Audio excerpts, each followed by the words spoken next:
அதிகாரம் 9வது வசனத்தை ஒருவர் வாசிக்கலாம். அப்போஸ்தலன் பவுல் கொரிந்தியருக்கு எழுதின 2வது நிருபம் 12வது அதிகாரம் 9வது வசனம். அதற்கு அவர், என் கிருபை உனக்கு போதும், பலவீனத்தில் என் பலம் பூரணமாய் விளங்கும் என்றார். போதும். அல்லேலூயா, ஸ்தோத்திரம். ஆண்டவர் பவுலை பார்த்து ஒரு வார்த்தை சொல்லுகிறார். அதற்கு அவர், என் கிருபை உனக்கு போதும், பலவீனத்தில் என் பலம் பூரணமாய் விளங்கும் என்று சொல்லி ஆண்டவர் ஸ்தோத்திரம் பவுலோடு பேசுகிறார். இதே வார்த்தை தான் கர்த்தர் நம்முடைய சபைக்கும் இந்த மாதத்தில் நமக்கு தந்திருக்கிறார்.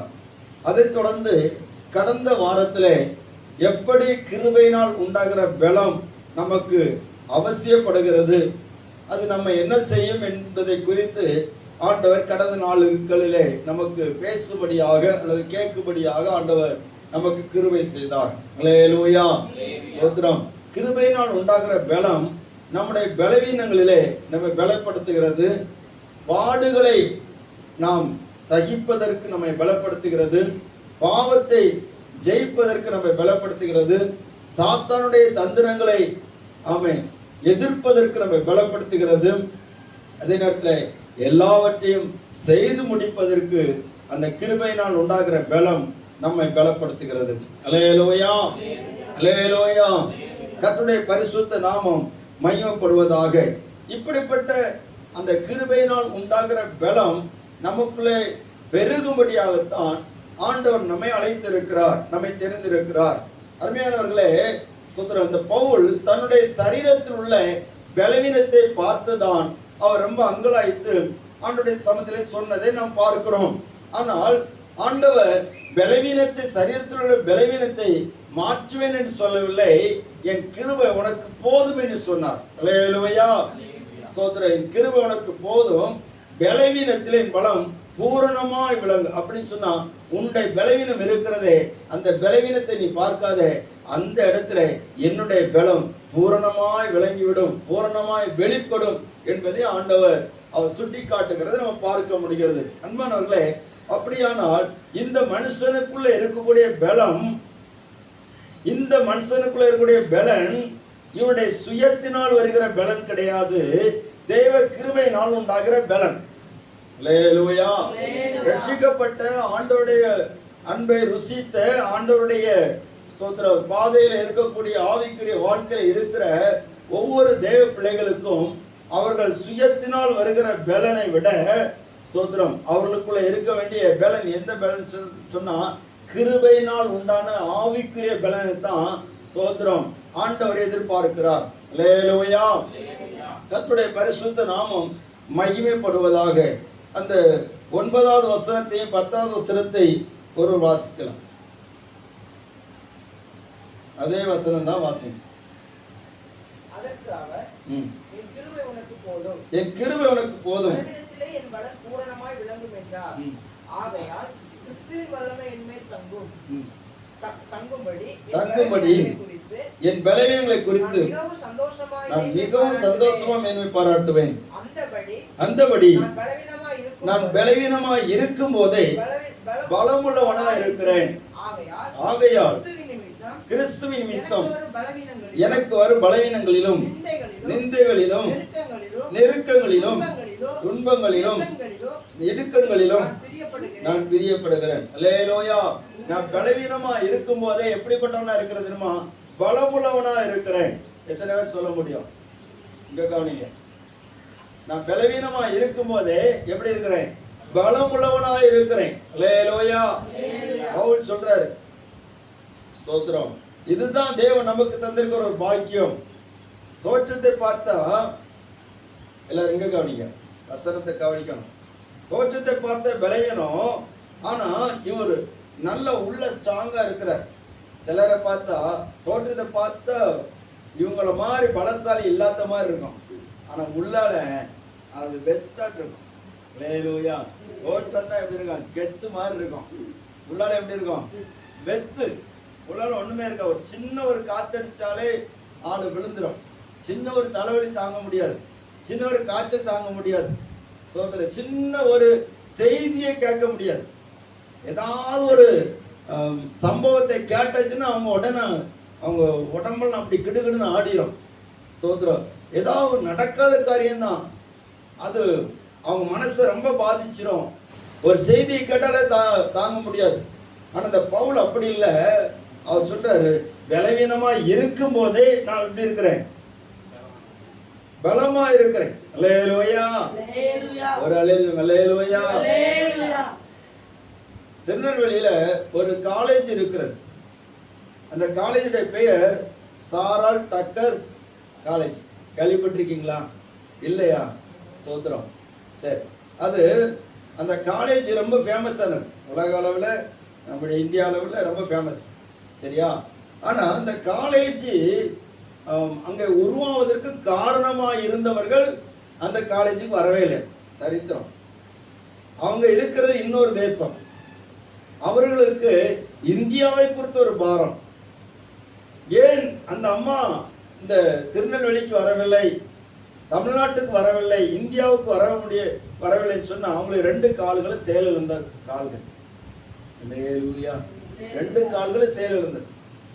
அப்ப எப்படி இங்க காலேஜ் நிறுவனாங்க என்பதை நீங்க பாப்பீங்கன்னா, சரித்திரம் சொல்லுகிறது என்னன்னா, அவர்கள் இந்தியாவை குறித்து ஒரு பாரம் இருந்ததுனால இந்திய மக்களை குறித்து அவர்களுடைய படிப்பு, அவங்களுடைய வாழ்க்கையுடைய தரங்கள், பொருளாதார அடிப்படை சூழ்நிலைகள் எல்லாவற்றையும் பார்க்கிற போது எப்படியாவது இந்தியாவுக்கு நான் ஒரு நன்மை செய்யணும்னு சொல்லி அவர்கள் வீட்டு வேலை செய்தார்கள். ஒவ்வொரு வீடாக வீல் சேர்ல உட்கார்ந்து போய் பாத்திரங்களை கழுவுகிறது, வீட்டினுடைய அடிப்படை காரியங்களை செய்து கொடுக்கிறது. அதனால் கிடைக்கிற வருமானத்தை சிறுக சிறுக சேர்த்து அவர்கள் இந்தியாவுக்கு நல்ல மிஷனரி ஸ்தாபனங்கள் மூலமாக அனுப்பி வைத்தார்கள். அதன் பேரில தான் அவர்களுடைய பேரிலேயே இங்கே திருநெல்வேலியில ஒரு காலேஜ் உருவாக்கப்பட்டது. இன்றைக்கும் அநேக மாணவர்கள் மாணவிகள் படித்து வாழ்க்கையில முன்னேறுவதற்கு அந்த காலேஜ் ஒரு காரணமா இருக்கிறது. அல்லேலூயா. இது எப்படி வந்தது? கவனிங்க, வசனத்துக்கு ஒத்தபடி நம்ம யோசிப்போம் சொன்னா, சரீரம் பலவீனம் தான், ஆனா உள்ளால பலமா இருக்கிறாங்க. அல்லேலூயா. கோயில்பட்டியில ஒரு மனுஷர் இருக்கிறாரு.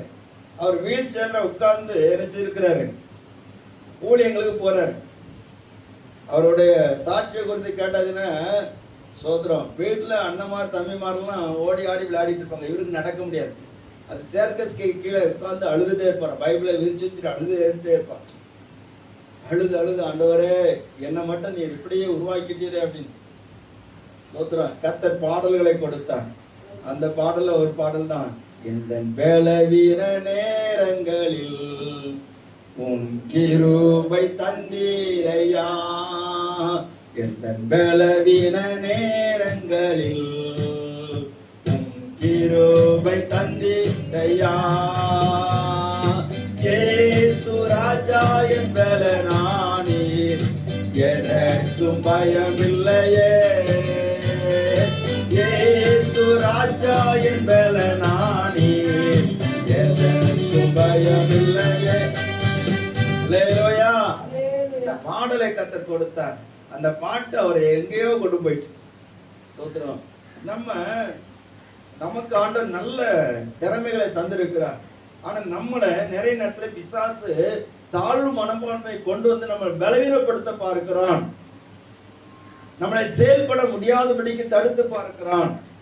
தேவ பிள்ளைகளே, நமக்கு உள்ளான ஒரு பலம் தேவைப்படுகிறது. அந்த பலம் நம்முடைய சரீரத்தினால் உண்டாகிற பலம் கிடையாது, கிருபையினால் உண்டாகிற பலம். அல்லேலூயா.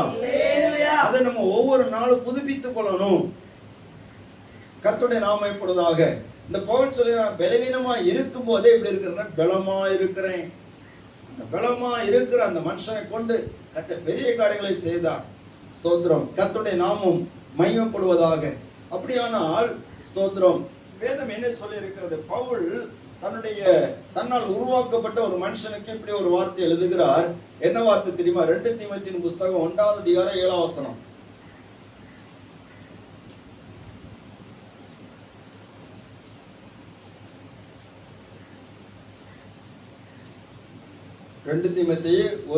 சீக்கிரமா வாசிக்கணும். தேவன் நமக்கு நமக்கு பயமுள்ள ஆவியை தேவன் நமக்கு பயமுள்ள ஆவியை கொடாமல் பலமும் அன்பும் தெளிந்த புத்தியுள்ள ஆவியையே கொடுத்திருக்கிறார். அல்லேலூயா. தேவன் நமக்கு எப்படிப்பட்ட ஆவியை தெரியுமா கொடுத்திருக்கிறாரு? ஸ்தோத்திரம். பலமும் அன்பும் தெளிந்த புத்தியுள்ள ஆவியை கொடுத்திருக்கிறார். எந்த ஆவியை கொடுக்கல தெரியுமா? பயமுள்ள ஆவியை கொடுக்கல. பயமுள்ள ஆவிதான் நம்மளை பலவீனப்படுத்துகிறது. அப்ப ஆண்டவர் நமக்கு அருளின ஆவி எந்த ஆவி? நம்ம ஏதோ ஆராதிக்கும் போது அந்நிய பாஷைகளை பேசி ஆராதிக்கிறோமே, அந்த ஆவியா? அதுக்கு மட்டும்தான் ஆவியா? அல்லேலூயா. ஒரு அல்லேலூயா வைப்போம். தைரியமா அந்நிய பாஷை பேசிட்டு வெளியே போய் பயந்துட்டு இருக்கிறோமே, சின்ன சின்ன காரியங்களுக்கெல்லாம் சோர்ந்து போயிட்டு இருக்கிறோமே, பல கேள்விகளோடு இருக்கிறோமே, ஆராதிக்கும் போது மட்டும் அப்படி வானமே இறங்குற மாதிரி ஆராதிக்கிறோம். ஆனா ஏதாவது ஒரு சின்ன ஒரு நெருக்கம் வந்துட்டுன்னு அப்படி சோர்ந்து போறோமே. அப்படிப்பட்ட ஆவியை கர்த்தர் நமக்குள்ள தந்திருக்கிறார் இல்ல? அல்லேலூயா. கர்த்தருடைய வார்த்தை என்ன சொல்லப்பட்டிருக்கிறது? ஏசாயா தீர்க்கதரிசன புஸ்தகம் 51வது அதிகாரம் 9வது வசனம்.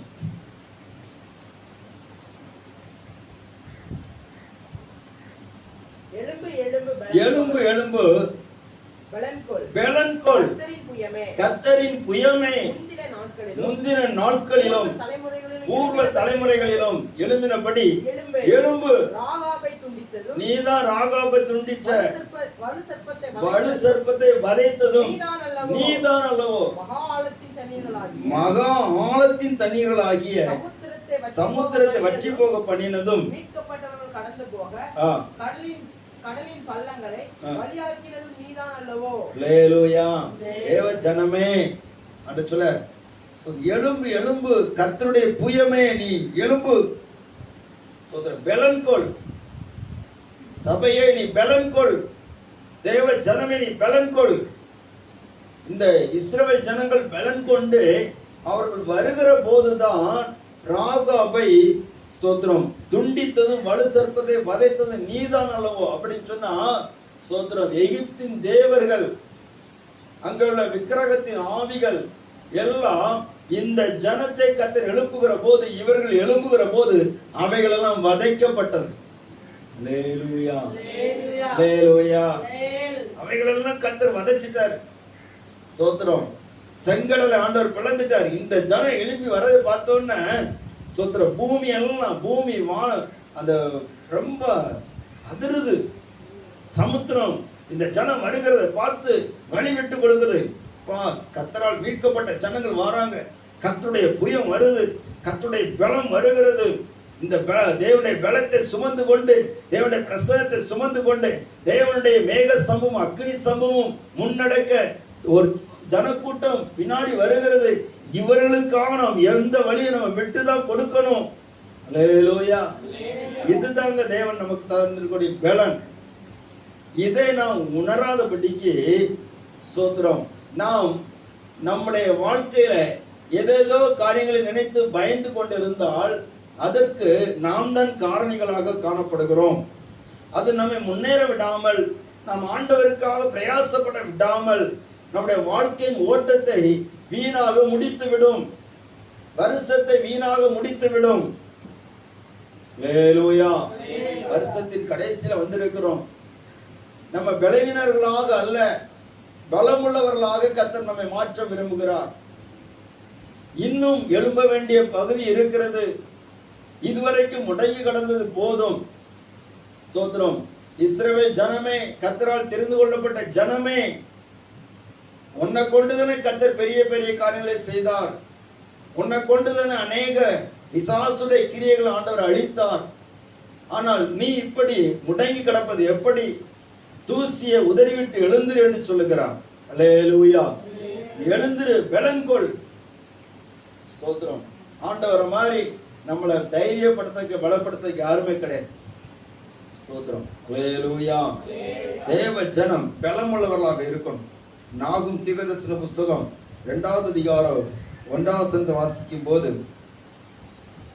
நாகும் 2:1, சிதறடிக்கிறவன் சீக்கிரமா வாசிக்கணும், டைம் இல்லை. சிதறடிக்கிறவன் முகத்துக்கு முன்பாக வருகிறான், அரணை காத்துக்கொள், வழியை காவல் பண்ணு, அறையை கட்டிக்கொள், உன் பலனை மிகவும் ஸ்திரப்படுத்து. அல்லேலூயா. உன்னுடைய பலனை நீ ஸ்திரப்படுத்து. அப்போ ஆண்டவர் சொல்லுகிறார், சிதறடிக்கிறவன் பிசாசு உனக்கு முன்பாக வரப்போறான், உன் முகத்துக்கு முன்னாடி வரப்போறான், அவன் தன்னுடைய போராட்டத்தை ஆரம்பிக்க முடியாது வரப்போறான். அதுக்கு முன்னாடி நீ உன்னை காத்துக்கோ, பலனை ஸ்திரப்படுத்து என்று சொல்லுகிறார். அல்லேலூயா. எரேமியா தீர்க்கதரிசன புஸ்தகம் 12வது அதிகாரம் 5வது வசனத்துல எரேமியாவை பார்த்து கர்த்தர் ஒரு வார்த்தை சொல்லுகிறார். வாசிங்க பார்ப்போம். எரேமியா 12:5.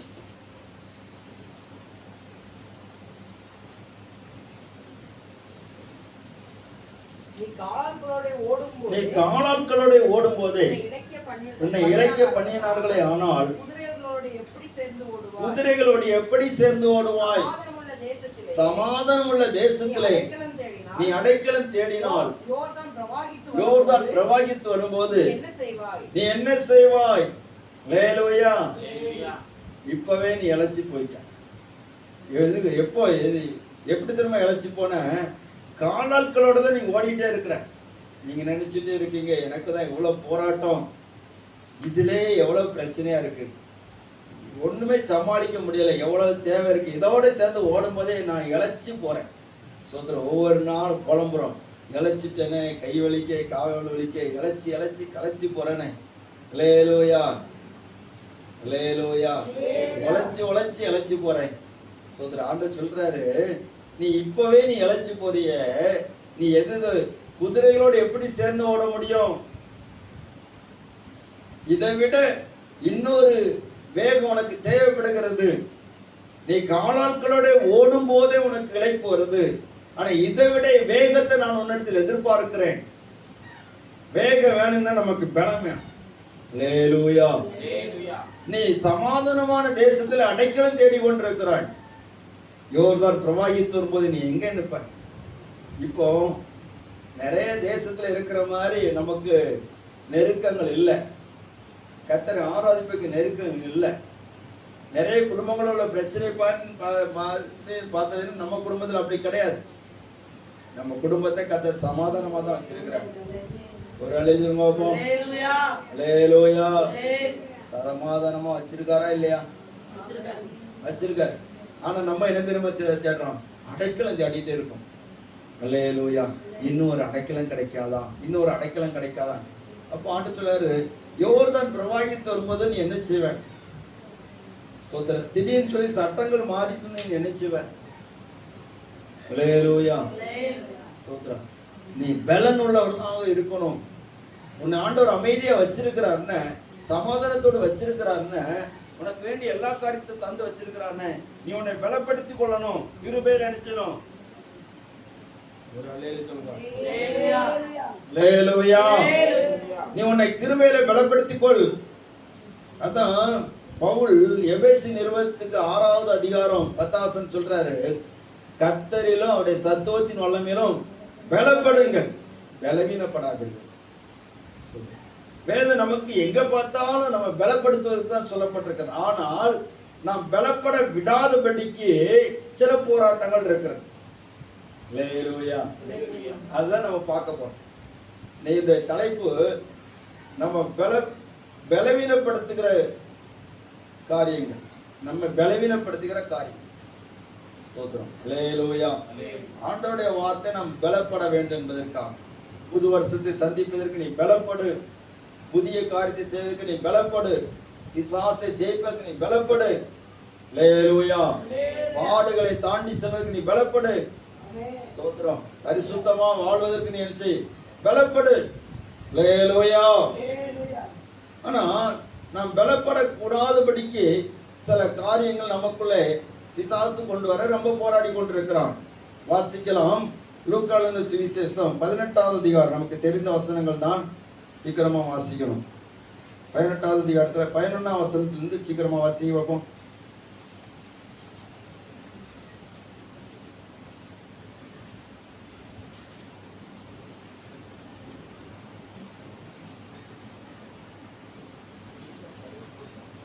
லூக்கா 13வது அதிகாரம்.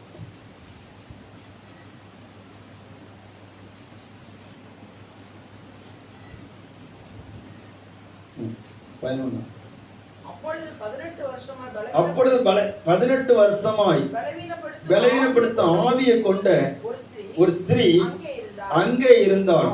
அவள் எவ்வளவும் நிமிரக்கூடாத கூனியாய் இருந்தாள். இயேசு அவளை கண்டு தம்மிடத்தில் அழைத்து, ஸ்திரீயே, உன் பலவீனத்திலிருந்து விடுதலையாக்கப்பட்டாய் என்று சொல்லி அவள் மேல் தமது கைகளை வைத்தார். உடனே அவள் நிமிர்ந்து அல்லேலூயா. அப்போ ஆண்டவர் நம்மை பலப்படுத்தும்படியாக, அவர் நம்மை பலப்படுத்தும்படியாக ஒரு ஆயத்தமாகிற போது, நாம் பலப்படுத்த வேண்டும் என்கிற அவசியத்தை நமக்கு உணர்த்தி காட்டுகிற போது, நம்மை பலப்படுத்த விடாதபடிக்கு போராடுகிற சில விஷயங்கள் என்னென்ன? முதலாவது பலவீனப்படுத்துகிற ஆவி. அல்லேலூயா.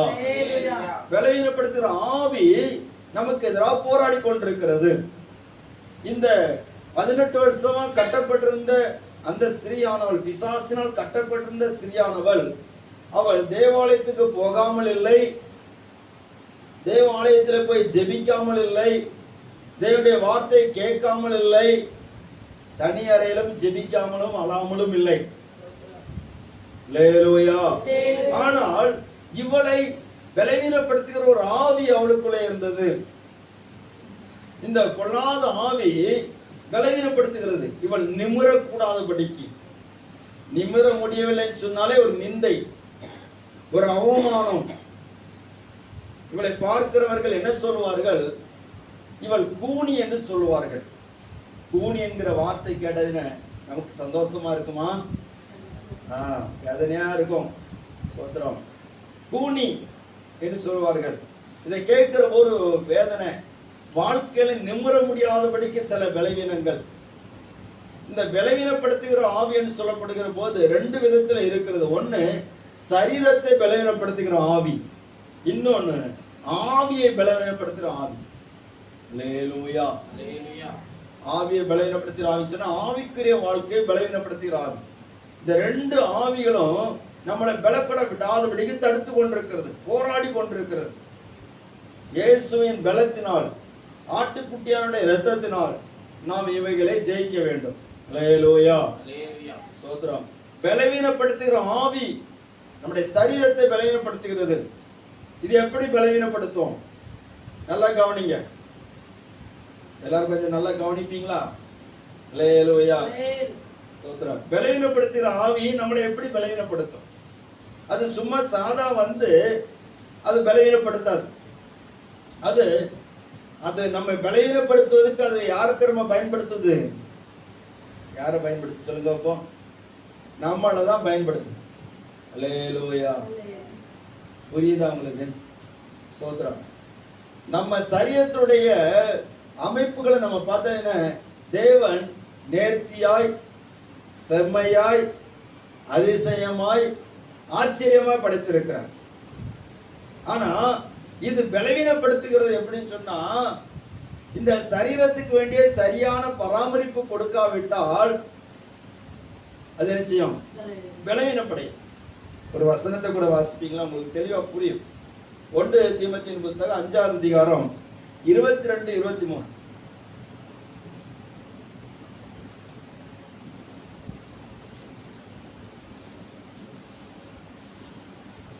வசனங்களை சீக்கிரமா வாசிக்கணும், டைம் போயிட்டு இருக்கோம். பிள்ளைங்களாம் ரெடியா இருக்கணும். சோதரம்.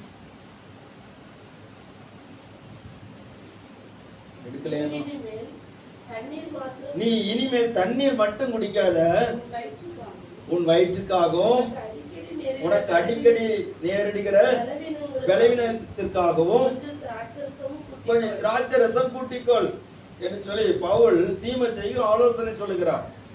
ஏன் சொன்னார்? இவருக்கு வேலை என்னன்னா தண்ணி மட்டும் குடிச்சிட்டு இருப்பார். அப்போ பவுல் சொல்றாரு, நீ தண்ணி மட்டும் குடிச்சிட்டு இருக்கிற, அதிகமா உபவாசம் இருக்கிற, சோத்திரம், தண்ணி மட்டும் குடிச்சிட்டு இருக்க, கொஞ்சம் திராட்சை ரசமும் கூட்டிக்கொள். ஏன்னா அந்த திராட்சை ரசம் உன்னுடைய வயிற்று வலி நிச்சயம் மாற்றம். உனக்கு அடிக்கடி வயிற்றுல என்ன இருந்துட்டு இருக்கு? ஆமா, அல்சர், கேஸ் ட்ரபிள் வருது, அல்சர் வருது, வயிற்று புண் வருது, இதெல்லாம் வருது. கொஞ்சம் சரீரத்தை கொஞ்சம் பராமரி. சிலவங்க சரீரத்தை பராமரிக்கிறதே கிடையாது, டைமுக்கு சாப்பிடுறதே கிடையாது. அல்லேலூயா. ஆமா, டைமுக்கு சாப்பிடுறது கிடையாது, டைமுக்கு உறங்குறது கிடையாது. சோத்திரம். மழை பெய்யுதுன்னா ஒதுங்கிறது கிடையாது. மழை பெய்து ஒதுங்காட்ட என்ன வரும்? காய்ச்சல் வரும். சிலவங்களுக்கு எனக்கு காய்ச்சல்லாம் வராது அப்படின்ட்டு ரொம்ப மார்பு தட்டிட்டு இருப்பாங்க. ஒரு தலைவலி வந்தா சுருண்டு விழுந்துருவாங்க. எனக்கு சளியெல்லாம் கெட்டாது. சோத்திரம். அல்லேலூயா.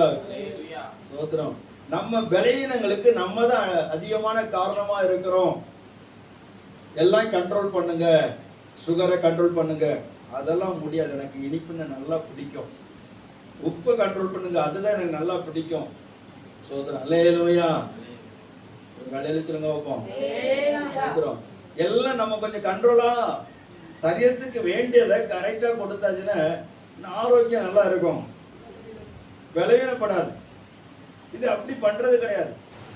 சோதரம். ஏனோதானன். சோதரம். ஒரு கன்வென்ஷன் மீட்டிங் முடிஞ்சு நாங்கள் எல்லாரும் ஒதுக்கிட்டு இருக்கிறோம். ஒதுக்கிட்டு இருக்கோம். அங்கேருந்து ஒரு வயசான ஆளு, சோத்திரம், நாங்கள் கன்வென்ஷன் முடிஞ்சு எல்லாத்தையும் ஒதுக்கிட்டு சேரெல்லாம் தூக்கி போட்டு, சோத்திரம், உள்ளால படுக்கிறதுக்கு சேஃப் ஆக்கி படுக்கலாம்னு சொல்லி போகும்போது ஈர் வழியிலன்னு சொல்றாரு. சோத்திரம். அழிந்து போகிற சரீரத்துக்கு இவ்வளவு பாதுகாப்பா அப்படின்னு எனக்கு அப்போ புரியல.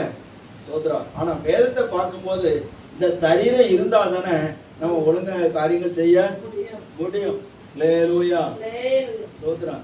அழிந்து போகிற சரீரம் தான், ஆனா வாழனுக்கு இதனை தந்திருக்கிறாரு. இதை பத்திரமா பாதுகாக்காட்டா சோத்திரம். சோத்திரம். அத்த வரை போகக்கூடியது அத்த வரை போகாது, பாதியில நிச்சயம். ஒரு அழியில் சொல்லுங்க வைப்போம். அல்லேலூயா. நிறைய பேருக்கு ஹார்ட் அட்டாக் வருது, அப்படிதானே? அது பாதியிலே வந்துருது. காரணம் சொன்னா சோத்திர கண்ட்ரோல் கிடையாது. உள்ள என்னிடத்தில் வருகிற ஒன்றே நான் நினைச்ச மாட்டேன், புறம்பே தள்ள மாட்டேன் அப்படின்ட்டு எல்லாத்தையும் அள்ளி கட்டி உள்ள போடுறது, கடைசியில் அவஸ்தைப்படுறது. சோத்திரம். நம்ம வாழ்நாள் முழுவதும் சாப்பிடுறத மொத்தமா சாப்பிட்டு ஒரே நாள்ல போறதுக்கு நிச்சயம் பிசாசு நம்மளை நிறைய நேரத்தில் அப்படி வைக்கிறான். சோத்திரம். சிலரை போஜன பிரியர்லாம் வைக்கிறான். அல்லேலூயா. இது சரீரத்தை பலவீனப்படுத்துகிற ஒரு ஆவி. சரீர பலவீனப்படுகிறது. சரீர பலவீனப்பட்டதுன்னு சொன்னா செயல்பட முடியாது. சரீர பலமுள்ளதா இருந்தாதான் குடும்பத்துக்காக செய்ய வேண்டிய காரியத்தை செய்ய முடியும், கர்த்தருக்காக செய்ய வேண்டிய காரியத்தை செய்ய முடியும். அல்லேலூயா. ஒரு அல்லேலூயா சொல்லுங்க வைப்போம். சோத்திரம். அப்ப சரீரம் பலவீனப்படுவதற்கு நாம் விடக்கூடாது. அந்த சரீரத்தை சரியாக கவனிக்கணும். இது போக இதுக்கு மேலே கிரியை செய்கிற ஆவியை நாம் இயேசுவின் நாமத்தினாலே செய்யலாம், ஜெயிக்க முடியும். அல்லேலூயா. சோத்திரம். இரண்டாவது, ஆவிக்குரிய வாழ்க்கையை பலவீனப்படுத்துகிற ஆவி. இந்த ஆவிக்குரிய வாழ்க்கை எப்படி பலவீனப்படுத்துகிறது? இன்னும் இதுக்கு முன்னாடி ஒன்று கூட சொல்லிடுறேன், சரீரத்தை பத்தி கூட ஒன்று சொல்லிடுறேன். நம்முடைய சரீரம் எவ்வளவு விலையேறப்பட்டது என்பதை நம்ம பார்க்கணும். ஒரு அல்லேலூயா சொல்லுங்க வைப்போம். அல்லேலூயா. எத்தனை பேருக்கு பல்வலி வந்திருக்கு? பல்வலி எல்லாருக்கும் வந்திருக்கு. சரி, எத்தனை பேருக்கு பல்லு மாத்திருக்கீங்க? ஸ்தோத்திரம். உங்களுக்கு மாத்திருக்கோம். கர்த்தருக்கு ஸ்தோத்திரம். பாருங்க, பல்வலி வராதவனுக்கு பல்லுக்கு அருமை தெரியாது. ஆனா பல்வலி வந்து ஒரு பல்ல எடுத்து இன்னொரு பல் வைக்கணும்னா, ஒரு பல்ல விலைக்கு வாங்கி வைக்கணும்னா ஒவ்வொரு பல்லுக்கு ஒவ்வொரு ரேட் இருக்கு, தெரியுமா? அல்லேலூயா. நம்ம இயற்கையான பல்லு மாதிரி வைக்கணும்னா எப்படி ஒரு 50,000 ரூபாய் தான். நம்ம வாயில இருக்கக்கூடிய பல்லு ஒரு 32 பல்லு இருக்குது. ஒவ்வொரு பல்லுக்கு ஒரு 50,000 ரூபாய் இல்லை ஒரு 25,000 ரூபாய் போட்டு பார்த்தாலும் சோத்திரம் எவ்வளவு வருது? ஒரு கணக்கு போட்டு பாருங்க. அல்லேலூயா. ஒரு அல்லேலூயா. கடந்த 2014 ஆண்டு டிசம்பர் 7ஆம் தேதி தாக்கப்பட்ட வேலையில கையில் அடிபட்டு, அது அடிபட்டு உள்ளால ஃப்ராக்சர் ஆயிருக்குது. தெரியாமல் 4 நாளாக பைக் ஓட்டி வெளியில அலைஞ்சாய். அப்புறம் ஒருத்தர் எக்ஸ்ரே எடுத்து பார்த்துட்டு சொன்னார், பாஸ்டர் உங்க கை ஃப்ராக்சர் ஆயிருக்கு. அல்லேலூயா. சோத்திர கதை சொல்லிட்டு இருக்கேன், கவனிங்க. ஃப்ராக்சர் ஆயிருக்குது அப்படின்னு. அப்பதான் எனக்கு தெரிஞ்சு கையில முறிவு ஏற்பட்டிருக்கு அப்படின்னு. அதை சரி செய்வதற்கு 20,000 ரூபாய்க்கு மேல ஆயிடுச்சு.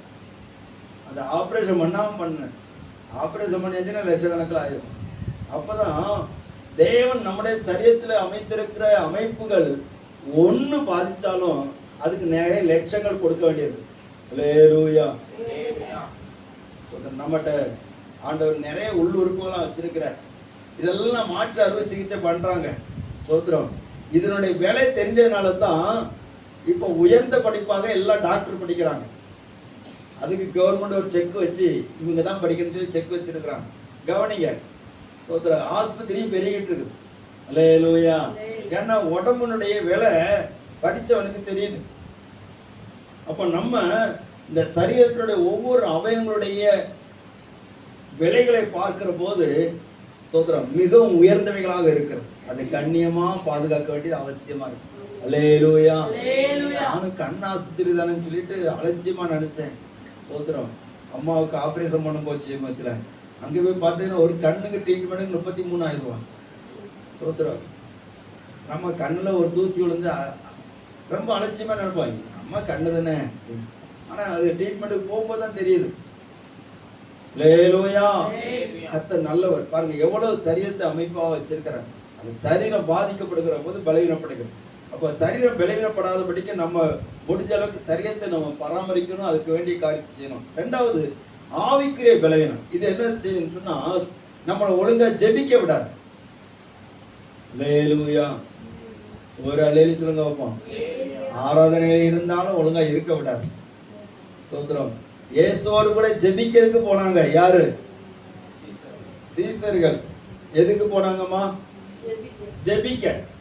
அங்க போனவன்ல அவங்க நல்லா ஜெபம் பண்ணாங்களா? ஜெபம் பண்ணாங்களா இல்லையா? சந்தேகமா சொன்ன போல இருக்கு. ஸ்தோத்திரம். அல்லேலூயா. ஸ்தோத்திரம். இயேசு சொன்னாரு, நான் போய் ஜெபம் பண்ணிட்டு வரேன், நீங்க எல்லாரும் இங்கிருந்து ஜெபம் பண்ணுங்க அப்படின்னு தான் சொல்லிட்டு போனார். ஸ்தோத்திரம். இவங்க போயிட்டு அவர் போயிட்டு அப்புறம் போயிட்டு போறதுக்குள்ளால இங்க அவங்க 3ஆம் வானத்துக்கு போயாச்சு. இயேசு மறுபடியும் வந்து பாக்குறாரு. பார்க்கும்போது இவங்க எல்லாரும் நித்திரை மயக்கமா இருக்கிறாங்க. அப்ப இயேசு என்ன சொன்னார் தெரியுமா? வாசிங்க. ஸ்தோத்திரம். லூக்கா சுவிசேஷம் 20வது அதிகாரம் 22வது அதிகாரம்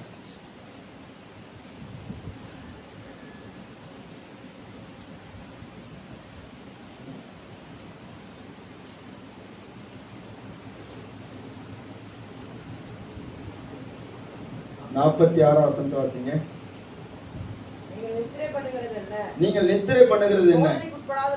சோதனைக்கு உட்படாதபடிக்கு எழுந்திருந்து ஜெபம் பண்ணுங்கள் என்று சொல்கிறார். மத்தேயு சுவிசேஷம் 26வது அதிகாரம் 41வது வசனம்.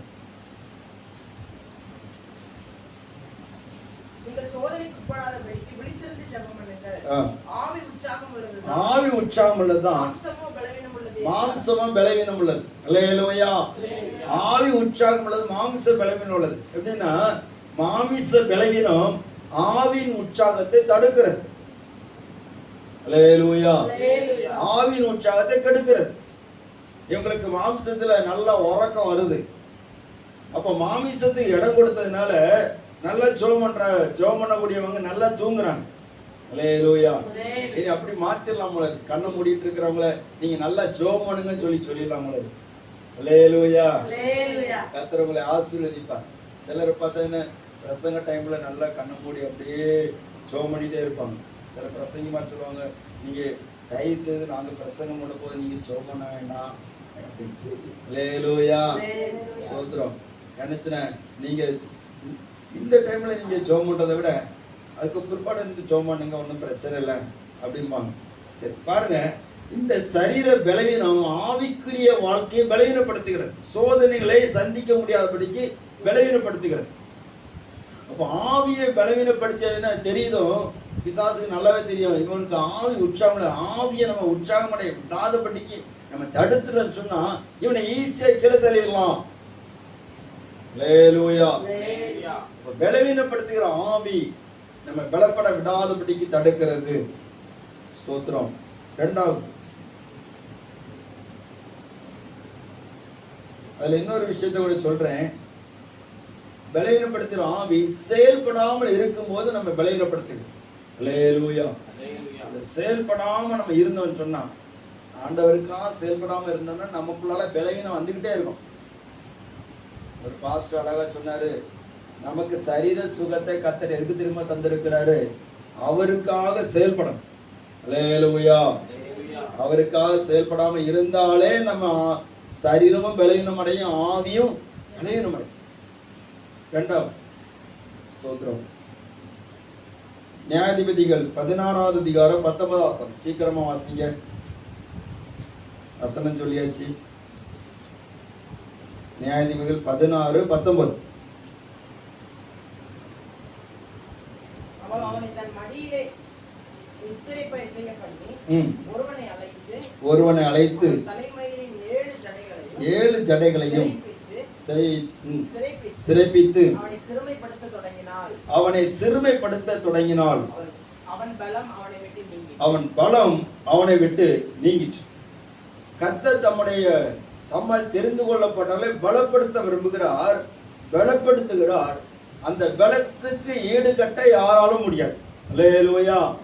சிம்சோனுக்குள்ள இருந்த பலத்துக்கு எதிராக ஈடுகட்டி நிற்பதற்கு அங்கே ஒருவனும் இல்லை. பெரிய படம் வந்தா கூட சிம்சோனுக்கு பலத்தை எதிர்கொண்டு நிக்க முடியல. அவன் ஒருத்த நின்று 1000 பேரை கொண்டுட்டான்.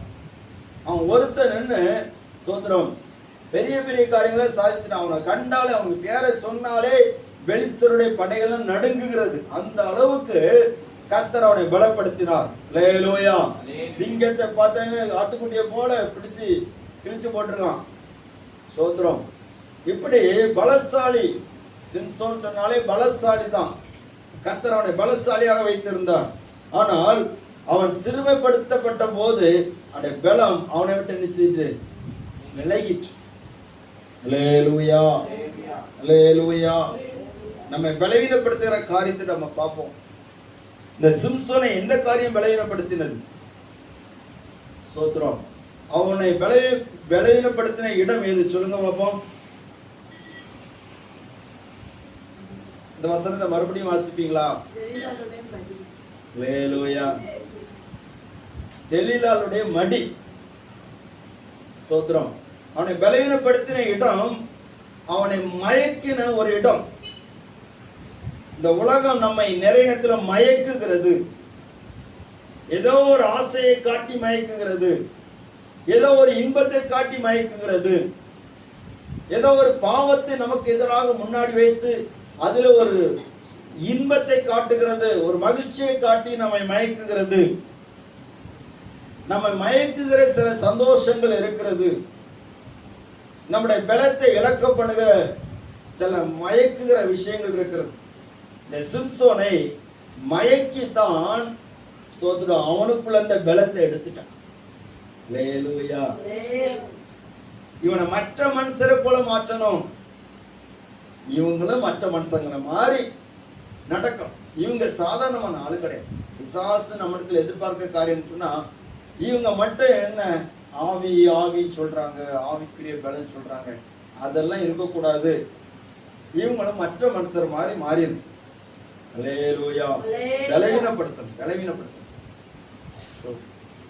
நம்மளை பலவீனப்படுத்துகிறத பிசாசுடைய வேலை.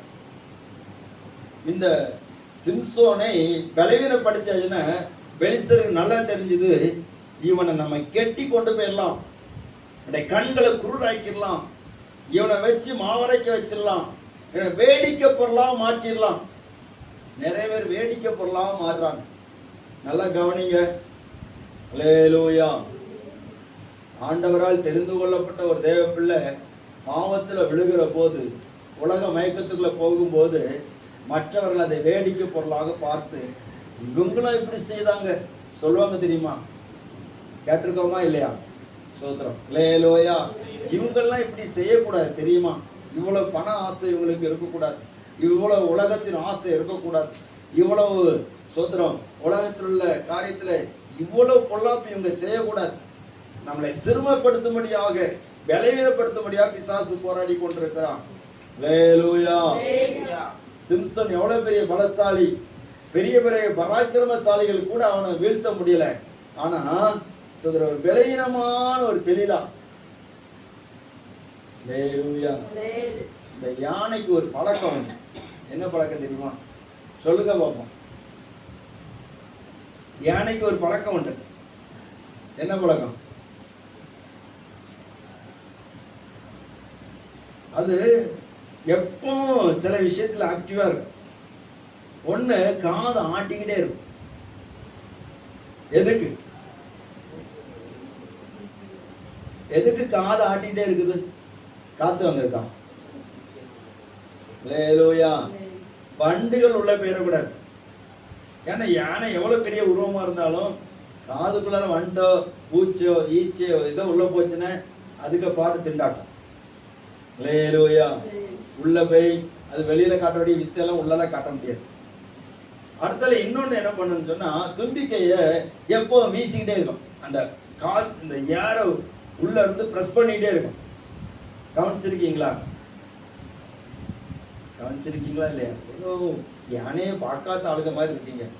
யானை பார்க்காட்ட பாருங்க, ஜூல போயாவது பாருங்க. இல்லாட்ட எங்க கூட திண்டுக்கல் மலைக்கு வாங்க. யானை இப்போ நிறைய சுத்திட்டு தெரியுது. நேற்றைக்கு தான் ஒரு செய்தி கேள்விப்பட்டேன். அங்கே உள்ள ஒரு அந்த ரேஷன் கடையில் குடோன் எல்லாம் அடித்து உடச்சி, ரேஷன் கடையில் அது என்னது அன்னதான கூடம், கோயிலில் உள்ள அன்னதான கூடத்தை அடித்து உடச்சி உள்ளே போய் தேடி பார்த்துட்டு சாப்பாடு. இப்படியெல்லாம் அடிக்கடி நிறைய வருது. போனால் பார்க்கலாம், நம்ம இடத்துல பார்க்கலாம், கன்னியாகுமரி மாவட்டத்துலையும் இருக்குது. பார்க்காட்ட போய் பாருங்க. அது எப்போவுமே இந்த தும்பி கையிலாட்டு அந்த காற்றை நினைச்சிட்டு இருக்கோம், வெளியே விட்டுட்டே இருக்கும். எதுக்கு? எறும்பு உள்ள போயிடக்கூடாது. ஹல்லேலூயா. ஆமா, எறும்பு உள்ள போறதுக்கு பெரிய விஷயம் இல்லை. எறும்பு போயிடக்கூடாது, எலி போயிடக்கூடாது, சின்ன சின்ன ஐட்டங்கள் உள்ள போயிடக்கூடாது. அதெல்லாம் ஈஸியா உள்ள போயிட்டுன்னா அதுக்கு பாடு பெரிய பாடாயிரும். சோத்திரம். அதனால தான் அது எப்பவுமே ஆக்டிவா இருக்கும். சோத்திரம். தூங்கினாலும் ஆக்டிவா இருக்கும். தேவ பிள்ளைகளே, அப்ப தேவ ஆண்டவர் நமக்கு தந்திருக்கக்கூடிய நம்முடைய ஆவிக்குரிய பலன்களை உலகம் நம்மை மயக்குவதற்கு இடம் கூடாதபடிக்கு இருந்தோம்னு சொன்னா நம்மை காத்துக்கொள்ள முடியும். இந்த சிம்சோன் அந்த தெளிலால் தன்னை மயக்குவதற்கு இடம் கொடுத்தான். அவனுக்குள்ள இருந்த தேவனுடைய பலன், அந்த ஆவியானுடைய பலன் அவனுக்குள்ளே இல்லாதபடிக்கு அந்த பிரதிஷ்டை இழக்க பண்ணிட்டு ஹல்லேலூயா கரைப்படுத்தி விட்டது சிம்சோனை. சிம்சன் நினைச்சது கரைப்படுத்திட்டு, தாவீதை கரைப்படுத்தினது. தாவீது சொல்லுகிறான் பாருங்க, சங்கீதம் 31 சங்கீதம் 10 வசனம், 38 சங்கீதம் 8 வசனம், 2 வசனத்தை வாசிக்க வைப்போம். இன்னொருத்தர் நீதிமொழி 31:3 3 வசனத்தை சீக்கிரமா 3 பேர் வாசிங்க. சங்கீதம் 31:10, 38:8. என் பிராணம் சஞ்சலத்தினாலும் என் வருஷங்கள் தவிப்பினாலும் கழிந்து போயிற்று. என் அக்கிரமத்தினாலே என் பலன் குறைந்து என் எலும்புகள் உலர்ந்து போயிற்று. அடுத்தல 38:8.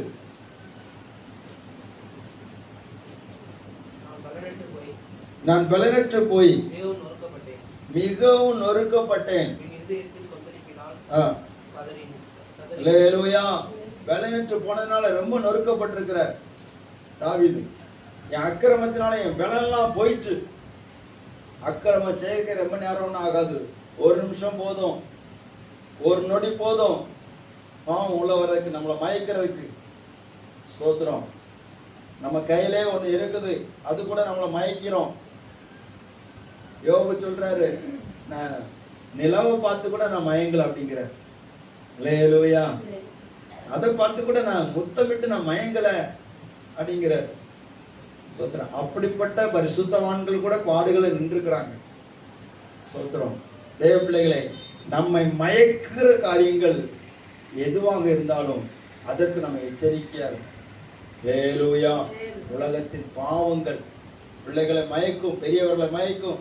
சின்ன பிள்ளைங்க மட்டும்தான் மயங்குவாங்கல்ல, வாலிபர்கள் மட்டுமா மயங்குவாங்கல்ல, பெரியவங்களும் மயங்குவாங்க. ஹல்லேலூயா. சிலருடைய வார்த்தைகள் மயக்குற வார்த்தையா இருக்கும். நீதிமொழிகள் 6வது அதிகாரத்துல ஒரு சம்பவம் இருக்குது. ஒருத்தி மாலை மயங்குற நேரத்துல வந்து ஒருத்தனை பிடிச்சு சொல்றா, என் வீட்டுக்காரர் வீட்டுல இல்ல. நம்ம எப்படி இருப்போம்? அல்லேலூயா. மயக்குகிற வார்த்தைகள், சிலருடைய மயக்குற வார்த்தைகள் இருக்கிறது. இந்த தெளிவாளத்துல மயக்குற வார்த்தைகள் இருந்தது. நம்ம மயங்க பண்ணுகிற காரியங்கள். அல்லேலூயா. மயக்கிடுமோ என்னும் மாயையின் இன்பம், நயத்தாலே உந்தனை நாசமாக்கிடுமே. மயக்கிடுமோ என்னும் மாயை இன்பம், நயத்தாலே உந்தனை உணர்ந்திதை உடனே உன்னதரண்டை சரங்குவார் தருணோ. உணர்ந்திதை உடனே உன்னதரண்டை சரண் புகுவாய் தருணோ. ஆணிகள் பாய்ந்த கரங்களை விரித்து, ஆணிகள் பாய்ந்த கரங்களை விரித்து, ஆவலாயே சுன்னை அழைக்கிறாரே, அழைக்கிறாரே. அல்லேலூயா. ஸ்தோத்திரம். உலகத்தின் காரியங்கள் மயக்குகிறது, ஆனா சிலுவை யாரையும் மயக்காது. அல்லேலூயா. சிலுவை யாரையும் மயக்காது. சிலுவை நண்பு எல்லாரையும் தன் பக்கமா இழுத்து கொள்ளும். அன்னைக்கு சிலுவையை மக்கள் வெறுத்தாங்க. காரணம் சொன்னா சிலுவை மரணம் கொடூரம். ஆனா ஆண்டவர் இந்த சிலுவையில ரட்சிப்பை ஏற்படுத்தி, ஸ்தோத்திரம், உலகத்தின் அந்த பாவத்திலிருந்து நம்மளை மீட்டுக் கொடுக்கிறார். அல்லேலூயா. அல்லேலூயா. ஸ்தோத்திரம். அதனால தான் தேவ மனுஷர் பாடினாங்க, சிலுவையை முன்னால் உலகமே பின்னால். உலகம் என்னை மயக்குகிறது, பாவம் என்னை மயக்குகிறது, மனிதனுடைய வார்த்தை என்னை மயக்குகிறது, உலக இன்பம் என்னை மயக்க கூடாது, என்னை பாதுகாத்துக் கொள்ள ஆண்டவரேன். நம்ம அதுக்காண்டி ஜோமன ஆண்டவர், உலக காரியங்கள் என்னை மயக்கிற கூடாது ஆண்டவர், சின்ன காரியம் கூட என்னை மயக்கிற கூடாது. மூன்றாவது, இது ஒரு முக்கியமான ஒரு விஷயம். 2 சாமுவேல் புஸ்தகம் 3வது அதிகாரம் 39வது வசனம். சீக்கிரமா வாசிங்க. 2 சாமுவேல் 3வது அதிகாரம் 39வது வசனம். நான் ராஜாவாக அபிஷேகம் பண்ணப்பட்டவனா இருந்த போதிலும் நான் இன்னும் பலவீனன். செரியாவின் குமாரனாகிய இந்த மனுஷர் என் பலத்துக்கு மிஞ்சினவர்களா இருக்கிறார்கள். அந்த பொல்லாப்பை செய்தவனுக்கு கர்த்தர் அல்லேலூயா. தாவீது சொல்லுகிறான், நான் ராஜாவாக அபிஷேகம் பண்ணப்பட்டிருக்கிறேன், ஆனால் இப்பொழுது நான் பலவீனமா இருக்கிறேன். ஏன்னு சொன்னா, செரியாவின் குமாரராகிய இந்த மனுஷரின் பலத்துக்கு மிஞ்சினவர்களா இருக்கிறார்கள்.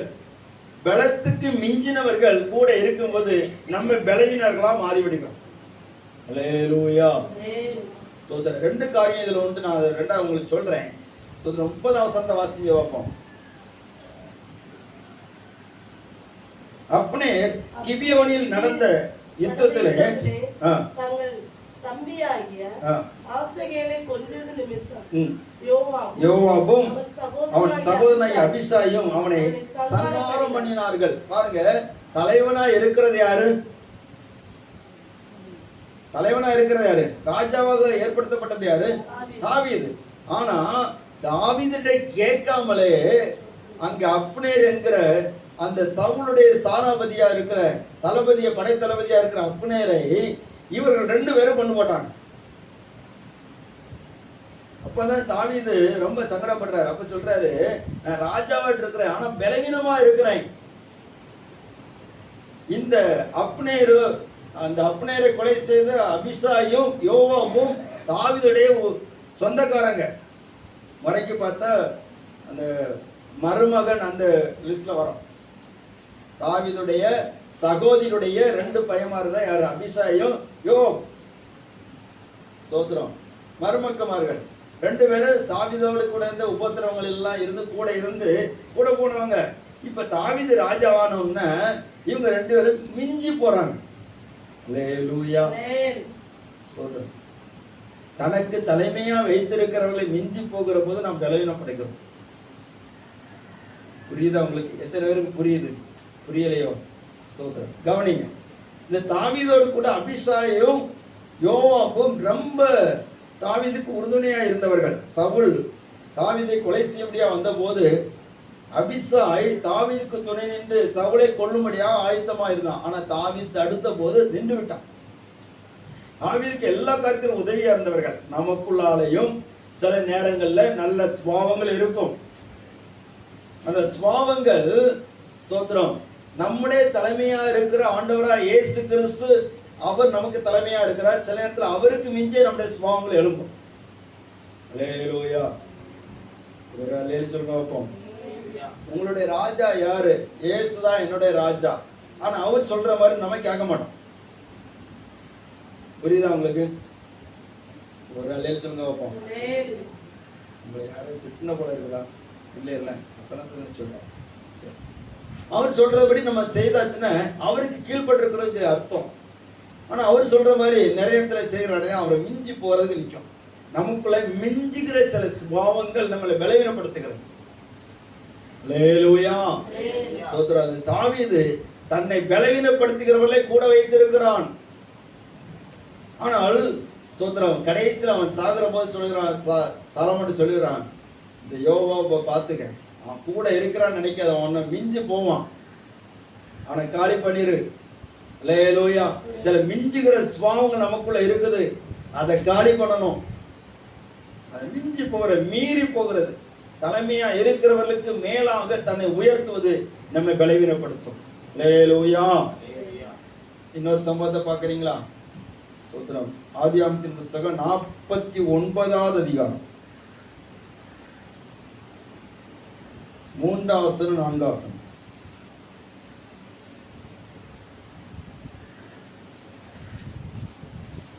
மிஞ்சி போகிறதுல இன்னொரு சம்பவம். 49வது அதிகாரம் 3 வசனம் 4 வசனம். சீக்கிரமா வாசிங்க, டைம் ஆயிடுச்சு. ரூபனே, நீ என் சேஷ்ட புத்திரன், என் சத்துவமும் முதற் பலனுமானவன், நீ மேன்மையில் பிரதானமும் வல்லமையில் விசேஷமும் ஆனவன், தண்ணீரை போல தலைமையினவனே, நீ மேன்மை அடைய மாட்டாய்.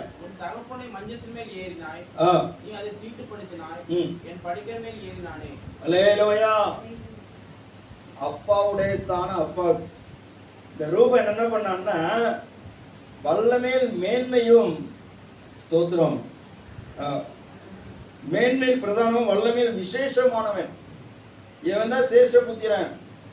இவன் அப்பாவுக்குரிய ஸ்தானத்தை மிஞ்சி தண்ணீரை போல தளம்புகிறான். அல்லேலூயா. சில நேரத்தில் அப்படிதான் இருக்குது. நமக்கு தலைமையா இருக்கிறவங்களை கர்த்தர் யாரை வச்சிருக்கிறாரோ அவங்க மிஞ்சி போகக்கூடாது, அவங்களுடைய ஸ்தானத்துல ஏறக்கூடாது. அது தேவனுடைய பார்வையில குற்றம். அது உன்னை பலவீனப்படுத்திடும். ஸ்தோத்திரம். அப்பா இருக்கிறாருன்னு சொன்னா அவர் சொல்றபடிதான் நீ செய்யணும். அல்லேலூயா. யாக்கோபு தகப்பனா இருக்கிறார். அவருடைய சந்தோஷத்துக்குள்ளால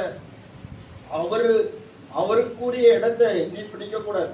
உனக்கு என்ன பொறுப்பு கொடுக்கப்பட்டிருக்க அதை நீ செய்தன்னு சொன்னா, உனக்கு என்ன சொல்லுகிறாரோ அதை செய்தன்னு சொன்னா நீ உனக்குரிய வல்லமை பிரதானமா இருக்கும். அல்லேலூயா. சோத்ரம். இன்னைக்கு எல்லா இடத்துல பார்த்தீங்கன்னா மிஞ்சி போறாங்க.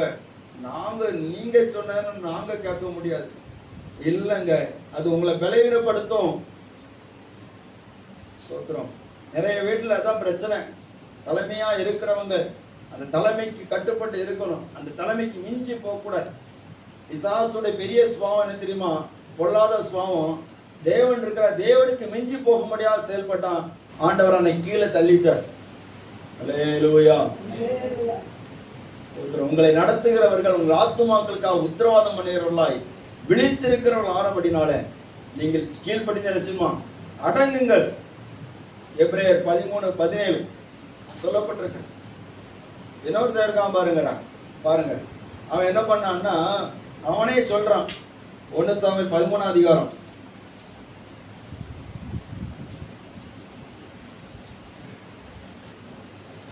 13வது அதிகாரம் 12வது வசனம்.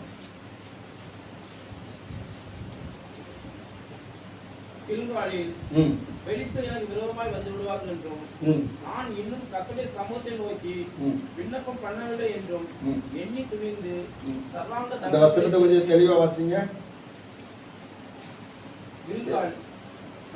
நான் கர்த்தருடைய சமூகத்தை நோக்கி இன்னும் விண்ணப்பம் பண்ணவில்லை என்று எண்ணி துணிந்து சர்வாங்க தகன பலியை செலுத்தினேன். பாத்தீங்களா, அவனே சொல்றான், நான் நினைச்சிட்டேன் துணிஞ்சு நான் பண்ணிட்டேன்.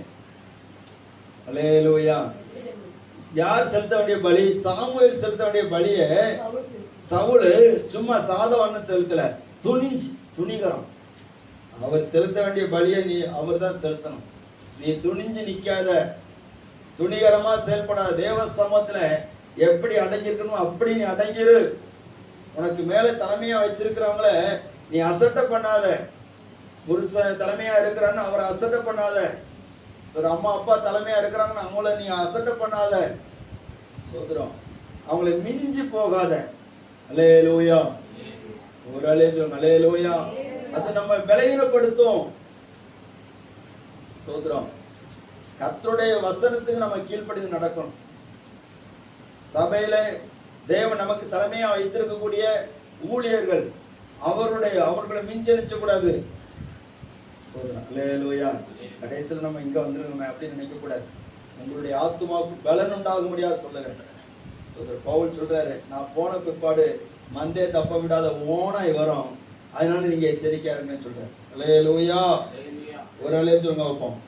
சொல்றேன். அப்போ பலவீனப்படுத்துற காரியங்கள், முதலாவது பலவீனப்படுத்துற சரீரத்தை பலவீனப்படுத்துற ஆவி. இரண்டாவது ஸ்தோத்திரம், நம்முடைய பலத்தை இழக்க பண்ணுகிற உலகத்தின் மயக்குகிற காரியங்கள். மூன்றாவது நம்முடைய தலைமையை மிஞ்சி செயல்படுகிற செயல்பாடுகள் நம்ம பலவீனப்படுத்த. கடைசியா ஒரு காரியத்தை மட்டும் சொல்லி ஜெபிக்க போகிறோம். லேவியராகமத்தின் புஸ்தகம் 26வது அதிகாரம் 20வது வசனம்.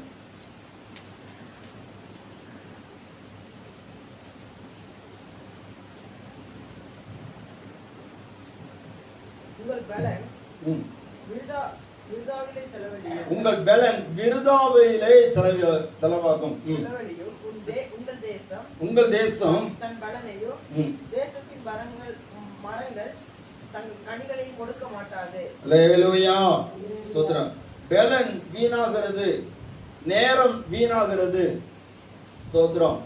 தேவன் நமக்கு தந்தருடைய பலத்தை நம்ம நிறைய இடத்துல வீணாக்குகிறோம். நிறைய இடத்துல நேரத்தை வீணாக்குகிறோம். அது நம்ம பலவீனப்படுத்துகிறது. அல்லேலூயா. ஒரு அல்லேலூயா. ஸ்தோத்திரம்.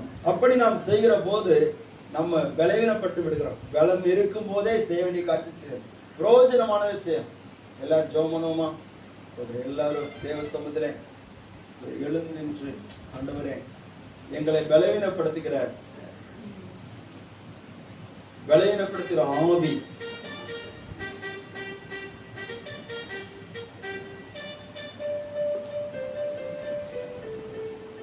இந்த 4 காரியத்துக்கும் 4 விதமான ஆவிகள் இருக்கிறது. ஒண்ணு பலவீனப்படுத்துகிற ஆவி, இரண்டாவது பலத்தை இழக்கப்படுகிற மயக்குகிற தெளிலாளின் ஆவி, மூன்றாவது